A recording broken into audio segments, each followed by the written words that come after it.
Panther नेते भीमयोद्धे माजी मंत्री गंगाधरजी गाडे यांच्या प्रथम निर्वाण दिनानिमित्त महापरित्राण पाठ, अभिवादन व व्याख्यान कार्यक्रमाचे आयोजन 4 मे रोजी नागसेन विद्यालय, डॉ. बाबासाहेब आंबेडकर स्मारक समिती कार्यालय, पीर बाजार, छत्रपती संभाजीनगर येथे सकाळी 11 वाजता आयोजित करण्यात आले आहे।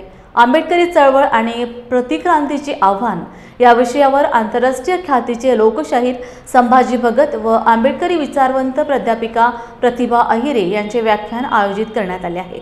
या कार्यक्रमासाठी इंजिनियर मिलिंद पाटील, नंदकिशोर भोंबे उपायुक्त हे प्रमुख पाहुणे असणार आहेत। या कार्यक्रमासाठी उपस्थित राहण्याचे आवाहन डॉ. सिद्धार्थ गाडे, सूर्यकांता गंगाधर गाडे यांनी केले आहे।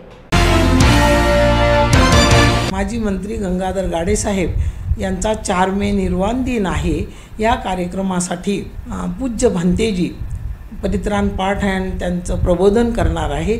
या कार्यक्रमास संभाजी भगत रॉकस्टार हे यांच्या शाहिरी जलशाने गाडे साहेबांना अभिवादन करणार आहेत। यासाठी मिलिंद भाई अँड बॉम्बे साहेब अँड प्रतिभा अहिरे ह्याही उपस्थित राहून साहेबांना अभिवादन करणार आहेत। आपणास विनंती करते की या कार्यक्रमासाठी सर्वांनी यावं असं मी आवाहन करते। जय भीम।